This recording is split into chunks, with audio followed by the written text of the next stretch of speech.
Welcome to Sasi media. இந்த வீடியோவில் என்ன பேச போகிறோம் அப்படின்னு பார்த்தீங்கன்னா, சபரியும் கானா வினோத்தும் பெட்டியை எடுத்துகிட்டு போயிட்டாங்க அப்படிங்கிற மாதிரியான செய்திகள் வந்து கொண்டு இருக்கிறது. அதே போல் இன்னொரு விஷயம் பார்த்தீங்க அப்படின்னா, வீட்டுக்குள்ளே ரம்யா, ஜோ, அப்சரா இவங்க வந்திருக்காங்க. இவங்க வந்து யார் யாரை பிறந்தாங்க அப்படிங்கிறதும், இந்த வாரம் வந்து பிரஜன் எப்போ வரப்போகிறாரு, பணப்பெட்டியை யார் எடுக்க போகிறா, இப்படி நிறைய விஷயங்கள் இந்த வீடியோவில் பேச போகிறோம். வீடியோக்குள்ளே போகிறதுக்கு முன்னாடி லைக்கை தட்டுங்க, ஹைப் பட்டனை தட்டி விட்டுருங்க.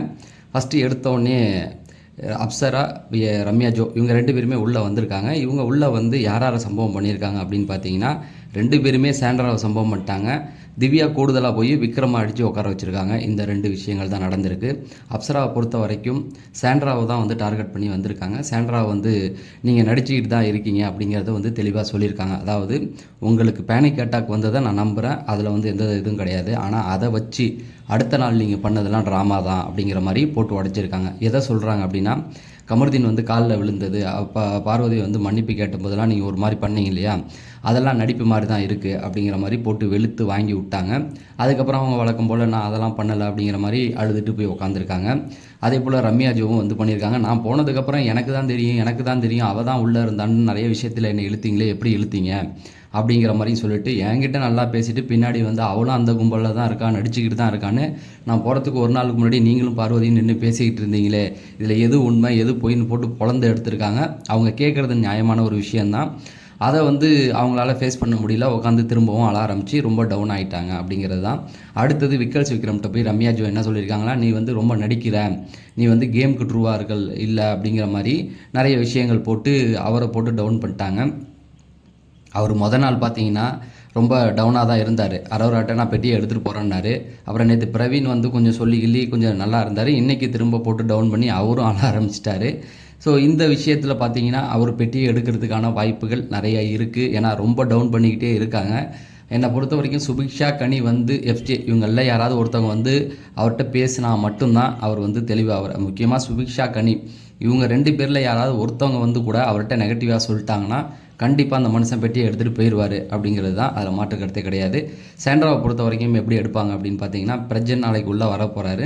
பிரஜனுடைய சம்பவம் வந்து ஒரு 3 பேர்கிட்ட ஃபைட் இருக்குது, நிறைய விஷயங்கள் கேள்வி கேட்க போகிறதா சொல்லிட்டாப்புல.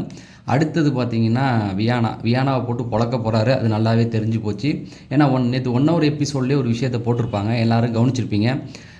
இவங்கள பார்த்து சாண்ட்ராவை பார்த்து நடிச்சிட்டு போகிறாங்க, அதெல்லாம் வந்து சரியான விஷயம் தான் சொல்லியிருக்கலாம். ஆனால் அவங்க சொல்லக்கூடாத ஒரு விஷயம் வந்து கிறிஸ்டோஃபர் மூஞ்சின்னு வெளியில் அவங்களுக்கு வச்சுருந்தாங்களோ ஒரு பட்டப்பேர், அதை எடுத்து பேச ஆரம்பிச்சிட்டாங்க. அதாவது ராட்சசன் படத்தில் வில்லன் வந்து ஆம்பளை வந்து பொம்பளை கேரக்டர் போட்டுக்கிட்டு எல்லாரையும் கொண்டுகிட்டு இருப்பான், அவன் மூஞ்சி பார்க்க அப்படி தான் இருக்குது, கிறிஸ்டோஃபர் அவன் பேர் கிறிஸ்டோஃபர், அந்த மூஞ்சி அப்படின்னு சொல்லி பேசிட்டாங்க. 1 ஹவர் ஷோலையும் போட்டு காமிச்சிட்டாங்க. இது வந்து பார்த்திங்கன்னா தப்பு தான். அவங்க நடிக்கிறாங்கன்னு நீங்கள் சொன்னதெல்லாம் ஓகே தான், அதெல்லாம் நான் ஏற்றுக்குவேன். ஆனால் அந்த மாதிரி ஒரு பிராண்ட் பண்ணக்கூடாது. அது நீங்களும் ஒரு ஆக்ட்ரஸ் தானே, உங்கள் மூஞ்சை வந்து ஆம்பளை மாதிரி இருக்குன்னு சொன்னால் ஒத்துக்குவீங்களா? அந்த மாதிரி தானே அவங்களும். அதுக்கு வந்து கண்டிப்பாக ஏதாவது ஒரு சம்பவம் பண்ணுவார். ஆனால் இது வந்து வியானா பண்ணுறது என்ன அப்படின்னு பார்த்தீங்கன்னா, லிட்ரலாக வந்து அவங்க வந்து வெளியில் வந்து இப்போ பார்வதி கமருதீனுக்கு ஒரு சப்போர்ட் இருக்கு இல்லையா, அந்த சப்போர்ட்டை தான் கையில் எடுத்துக்கணும் அப்படிங்கிறதுக்காக இங்கே வந்து டைரெக்டாக 2 பேரை அடிக்கணும். ஏன்னா இப்போ வெளியில் 2 பேர் வந்து சாண்ட்ரா மேலே கொலகாண்டில் இருக்காங்க, அது நல்லாவே தெரியும். அப்போ அவங்கள வந்து டார்கெட் பண்ணால் வெளியில் நமக்கு ஒரு ஆதரவு கிடைக்கும் அப்படிங்கிறதுக்காக, ஏன்னா அதை தான் பண்ணுறாங்க, வியானா போட்டு பொழந்து எடுத்துக்கிட்டு இருக்காரு அப்படின்னு அதை தான் அவங்க பண்ணுறாங்க. அதே போல் சபரியும் டார்கெட் பண்ணிட்டு தான் இருக்காங்க. அதனால் சபரியும் வந்து இவங்க டார்கெட் பண்ணுறாங்க. என்னை பொறுத்த வரைக்கும் இவங்க வந்து சொல்கிறாங்க, சபரிலாம் எப்படி இவ்வளோ நாள் வந்தான்னு தெரியல அப்படின்னு. நீ என்னமோ கண்டென்ட் கொடுத்து கிழிச்சிட்ட மாதிரியும், இருந்த வரைக்கும் நீ ஒன்றுமே பண்ணலை, கடைசியில் லவ் ட்ராக்னு ஒன்று எடுத்த. அதாவது லவ்வுங்கிறது ஒரு ஃபீலிங், அது வந்துச்சுன்னா உண்மையாக இருந்தால் ஓகே, நீ அதை கண்டென்ட்டுக்காக யூஸ் பண்ணிக்கிட்ட, அங்கேயும் உன் பேர் டேமேஜாக போயிடுச்சு. வெளியில் உன் பேர் வியானாவே இல்லை, உன் ஒரிஜினல் பேரை தூக்கி போட்டு அடிச்சுக்கிட்டு இருக்காங்க, அதுலேயும் நீ நடிக்கிற அப்படின்னு. உன் ஃப்ரெண்டு ராணோ வந்து நீ உன்னுடைய கேரக்டரை நீ வீட்டுக்குள்ளே நடந்துக்கிறது பொய்யான ஒரு விஷயம், நீ வழக்கமாக இப்படி பேச மாட்டேன்னு வெளியில் ஒரு இன்டர்வியூ கொடுத்துட்டாப்புல. இவ்வளோ விஷயத்தை பண்ணிவிட்டு வந்து ஆதிரி வந்ததுக்கப்புறமேட்டுக்கு பயந்து ஓடி ஒளிஞ்சிட்ட, ரைட்டா? உனக்கு உண்மையான லவ்வாக இருந்தால் அவங்க கூட ஒன்றாதில் சுற்றி இருக்கணும். ஆதிரி வந்தோடனே ஏன் பயந்து ஓடுனேன்? இவ்வளோ கேவலத்தை பண்ணிவிட்டு நீ மற்றவங்கள சொல்லிக்கிட்டு இருக்க, என்ன சபரி வந்து நடிச்சிக்கிட்டு இருக்கான், அவன் வந்து இப்படி வந்தான்னு. ஏன்னா சபரி வந்து ஒன்றை மாதிரி பண்ணலை, ஓகேவா? நீ இருக்கும்போதெல்லாம் லைவ் பார்க்கும்போதெல்லாம் கீழே என்ன போடுவாங்கன்னா, வியானா வந்தாவே இரிட்டேட்டிங் போடுவாங்க. இப்பயும் அதை தான் போட்டுக்கிட்டு இருக்கான். திரும்ப வந்தும் நீ இரிட்டேட்டிங் தான் போட்டுக்கிட்டு இருக்காங்க. வேலைக்கு ஆகாதுமா, கையில் சில்லற காசு இல்லை, கிளம்பி அப்படியே ஓடிடு அப்படிங்கிறது தான். சரி, இந்த ஒரு விஷயம் முடிஞ்சிருச்சா? அடுத்தது வந்து வீட்டுக்குள்ளே இருக்கவங்கெல்லாம் யார் டிசர்வ் இல்லை அப்படிங்கிற மாதிரி சொல்கிறது வந்து அவங்கவுங்க பாயிண்ட் ஆஃப் வியூவில் சொன்னாலுமே என்னை பொறுத்த வரைக்கும் இந்த 6 பேருமே ரொம்ப டவுன் ஆகி தான் இருக்காங்க. இவங்களை வந்து திரும்ப திரும்ப டவுன் பண்ணுறது என்ன அப்படின்னா, மலையாளத்தில் நடந்த அந்த ஒரு இது நான் நேற்றே சொல்லியிருப்பேன். ஜெயிக்க வேண்டிய அனீஸ்னு ஒருத்தர் ஜெயிக்கிறதா இருந்து அனுமோல்னு ஒருத்தர் வந்து இப்போ அவருக்கு பின்னாடி இருந்தாங்க. என்ன ஆச்சு அப்படின்னா, கடைசி வாரம் இந்த மாதிரி வரவங்களை வச்சு அடிக்க வச்சு சேனலுக்கு டிஆர்பி ஏறினுச்சு. மேலே இருக்கவங்கள விட்டுட்டாங்க. அந்த அனீஸை விட்டுட்டு மற்றவங்களை அடிக்கணும்னா மற்றவங்களுடைய ஓட்டுகள் மேலே ஏறி அனீஸ் வந்து கீழே இறங்கிட்டார். வின்னரே மாறிட்டாங்க. அதாவது மலையாளத்தில் 7வது சீசன் இப்போ முடிஞ்சது இல்லையா, இதில் அது நடந்திருக்கு. அப்படின்னா இவங்க சேனல் வந்து ஏதோ பிளான் பண்ணுறாங்க அப்படிங்கிறது நல்லாவே தெரியுது. அதை என்னென்னா அவங்க யாரையும் முடிவு பண்ணி வச்சுருக்காங்க. இவங்க கேஷ் பாக்ஸை எடுக்கணும், இவங்க வந்து டைட்டில் வின்னர் ஆகணும், அதுக்கேற்ற மாதிரி காயை மூவ் பண்ணுறாங்க. அதனால தான் வெளியில் வரவங்க எல்லாருமே தொடர்ந்து எல்லாம் வீட்டுக்குள்ளே இருக்கும்போது அவங்க அப்படி பண்ணது கிடையாது. பிரவீன்லாம் இந்த மாதிரி பிஹேவ் பண்ணுற ஆளே இல்லை. தொடர்ந்து இப்படி பண்ணும்பொழுது ஒரு டவுட் ஒன்று வருது. அதனால நாளைக்கு பிரஜன் வந்தால் கண்டுபிடிச்சிடலாம். பிரஜன் வந்து சாண்ட்ராவை பணப்பட்டியை எடுக்க வைக்கிறாரா? ஏன்னா அவருடைய இது வந்து பணப்பட்டியை எடுக்க வைக்கணும்.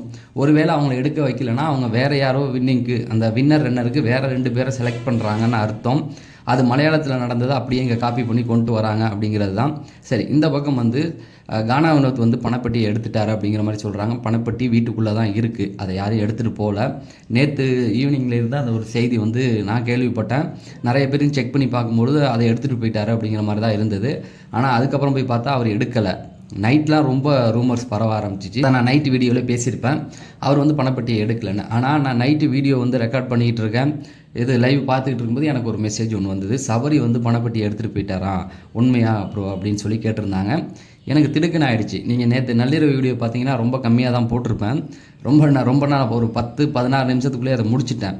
என்னென்னா இந்த ஒரு செய்தி வந்துருச்சு, சபரி பணப்பட்டியை எடுத்துட்டாரா, அதாவது வியானா மற்றவங்களாம் அவரை போட்டு டவுன் பண்ணி இது பண்ணனால எடுத்துட்டாரு அப்படின்னு. ஏன்னா அந்த நேரத்தில் நான் என்ன பார்த்துக்கிட்டு இருந்தேன்னா, சபரிகிட்ட வாட்டர்மிலான் நீ ஜெயிக்கணும், நீ ஜெயிப்ப, நீ திவ்யா அப்படிங்கிற மாதிரிலாம் சொன்னதுக்கு அது நடந்துட்டு போட்டுங்க அப்படிங்கிற மாதிரி. ஏன்னா டைட்டில் வின் பண்ணுறதை பற்றி அவர் ஒன்றும் பெருசாக எடுத்துக்கல. ஏன்னா அவர் சொன்னது என்ன, அடுத்த ப்ராஜெக்ட் ஒன்று கையில் இருக்கான், அந்த ப்ராஜெக்ட் தான் அவர் ரெடி ஆகிட்டு இருந்திருக்காரு.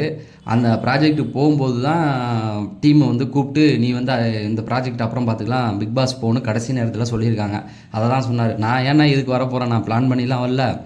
என்னை பொறுத்த வரைக்கும் நான் அந்த ஒரு ப்ராஜெக்ட் அவர் தான் லீட் பண்ணுறாரு போல், அது அடுத்து வரப்போகுது.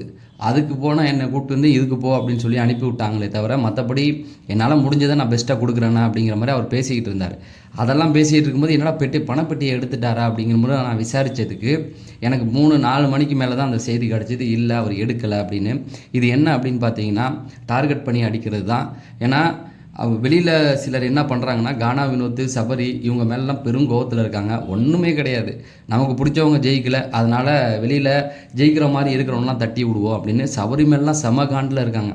அவருக்கு ரெட் கார்டு முதல்ல கொடுத்துருக்கணும் அப்படின்னு சொல்லி ஃபஸ்ட்டு நாளே கிளம்புன ஒரு விஷயம் இப்போ பணப்பட்டி எடுத்துட்டார். இதுக்கான காரணம் என்ன அப்படின்னு பார்த்தீங்கன்னா, ஓட்டுகளை கம்மி பண்ண வைக்கிறது. இப்படி ஒரு செய்தி கேள்விப்பட்டால் நீங்கள் ஓட்டு போடாமல் இருப்பீங்க அப்படிங்கிறது தான். அவங்களுடைய கோவம் இன்னும் தீராது. அடுத்த ஆட்களை கொண்டாந்து நிறுத்திக்கிட்டு தான் இருப்பாங்க. நான் ஒரே ஒரு விஷயம் மட்டும் சொல்கிறேன். இப்போ நாளைக்கு வந்து அரோரா சொல்லலாம், அடுத்து திவ்யா சொல்லலாம். இப்போ 2 பேர் வந்துட்டாங்க. ஃபஸ்ட்டு கானா வினோத், அடுத்தது சபரியை சொல்லிட்டாங்க. அடுத்தது பார்த்திங்கன்னா அரோரா, இப்படி ஒருத்தங்களாக இழுப்பாங்க. ஒன்று மட்டும் உறுதியாக சொல்கிறேன், 1 hour ஷோ நீங்கள் பார்க்கும்பொழுது அதில் என்ன நடக்குதோ அதுதான் உண்மை, ஓகேங்களா? அது வரைக்கும் இந்த மாதிரியான செய்திகள் வந்தால் நீங்கள் ஓவராக ரியாக்ட் பண்ணாமல் ஓட்டு போடாமல் இருக்காதீங்க. போய் உங்களுக்கு பிடிச்சவங்களுக்கு ஓட்டு போட்டுக்கிட்டே இருங்க. அவங்க யார் பேன வேணாலும் திரும்ப சொல்லிக்கிட்டே இருப்பாங்க.